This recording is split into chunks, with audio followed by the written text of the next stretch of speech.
नमस्कार दोस्तों, मैं हूं ब्रजेश दवे, आपका फ्रेंड और इकोनॉमिक्स ट्यूटर। एक बार फिर से आप सब लोगों का स्वागत है। जैसा कि हम लोग समझ रहे थे टाइप्स ऑफ अनएम्प्लॉयमेंट, तो आज हम लोग उसमें से ही एक टाइप समझेंगे जिसका नाम है फ्रिक्शनल अनएम्प्लॉयमेंट, जिसको हिंदी में बोलते हैं घर्षण युक्त बेरोजगारी या तो घर्षण युक्त बेकारी। अब यहाँ पर घर्षण, ये जो फ्रिक्शन होता है वो किसका होता है और उसकी वजह से अनएम्प्लॉयमेंट बढ़ती है। That's why this unemployment is called frictional unemployment. दोस्तों, डेवलप्ड कंट्री में ये अनएम्प्लॉयमेंट ज़्यादा देखने को मिलती है। हमारे देश में भी जैसे जैसे हम लोग डेवलपमेंट में आगे बढ़ रहे हैं, हमारे देश में भी ये देखने को मिलती है, लेकिन सबसे ज़्यादा ये अनएम्प्लॉयमेंट डेवलप्ड कंट्रीज़ में देखी जाती है। क्यों डेवलप्ड कंट्रीज़ में ज़्यादा देखी जाती है, उसका रीज़न ये है कि वहाँ पर डेवलपमेंट इतना होता है कि वहाँ पर टेक्नोलॉजी चेंज होती रहती है, टेक्नोलॉजी अपग्रेड होती रहती है। तो टेक्नोलॉजी अपग्रेड होने की वजह से जब नई टेक्नोलॉजी आती है तो पुरानी टेक्नोलॉजी से काम करने वाले जो वर्कर है, या तो उनको नया काम ढूंढना पड़ता है या तो फिर उनको क्या करना पड़ता है, नई टेक्नोलॉजी का काम सीखना पड़ता है।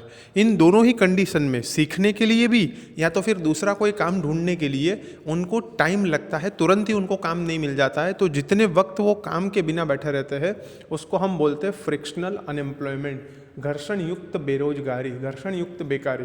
तो फ्रिक्शनल अनएम्प्लॉयमेंट आप लोगों को यहाँ पर समझ में आ गया होगा। फ्रिक्शनल अनएम्प्लॉयमेंट, तो फ्रिक्शनल अनएम्प्लॉयमेंट जहाँ पर पुरानी टेक्नोलॉजी के सामने जब नई टेक्नोलॉजी आती है तो उसको हम फ्रिक्शनल अनएम्प्लॉयमेंट बोलते हैं।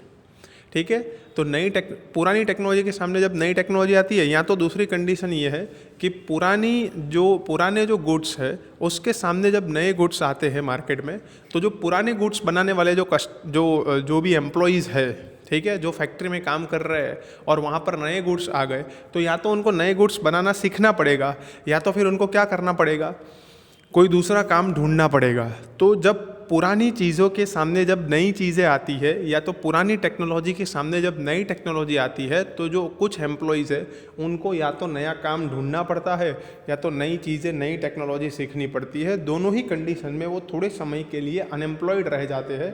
तो इस तरह की जो अनएम्प्लॉयमेंट है उसको हम लोग फ्रिक्शनल अनएम्प्लॉयमेंट बोलते हैं। ये ज़्यादातर डेवलप्ड कंट्रीज़ में देखी जाती है और ये शॉर्ट टर्म के लिए होती है। क्यों? क्योंकि जैसे ही कोई नया काम मिल गया तो वापस उसको काम मिल जाएगा, या तो फिर जैसे ही उसने नई टेक्नोलॉजी या नए गुड्स बनाना सीख लिया तो वापस उसको काम मिल जाएगा। तो इसलिए ये शॉर्ट टर्म की अनएम्प्लॉयमेंट है और ये डेवलप्ड कंट्रीज़ में ज़्यादातर देखी जाती है।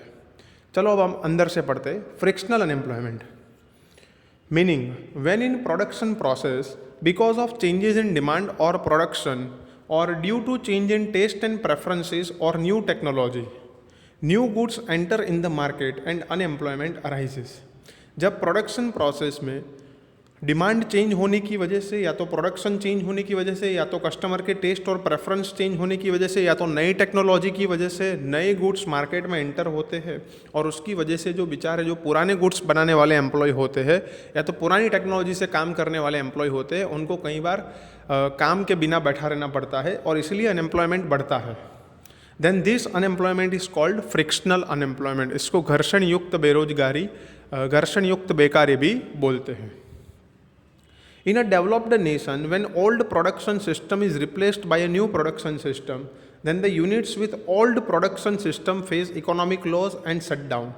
विकसित देशों में जब पुरानी सिस्टम के सामने, पुरानी टेक्नोलॉजी के सामने जब नई टेक्नोलॉजी आती है, नई सिस्टम आती है, तो जो ओल्ड सिस्टम जो लोग यूज़ करते हैं, जो लोग ओल्ड टेक्नोलॉजी यूज़ करते हैं, उनको बहुत ज़्यादा लॉस होने लगता है और कई बार कंपनी बंद भी कर देनी पड़ती है। तो जब बिजनेस यूनिट बंद होगा तो बहुत सारे लोगों को वहाँ से उनकी जॉब चली जाएगी। As a result the labourers working in those units, जो बंद कर दिए हैं उसमें जो लेबरर काम कर रहे हैं, जो वर्कर्स काम कर रहे हैं, उसके परिणाम स्वरूप the labourers working in this units remain unemployed till they don't learn the work according to the new technology. जब तक वर्कर्स नई टेक्नोलॉजी के हिसाब से काम सीख ना ले तब तक इनको काम मिलता नहीं है। This unemployment is for a short term.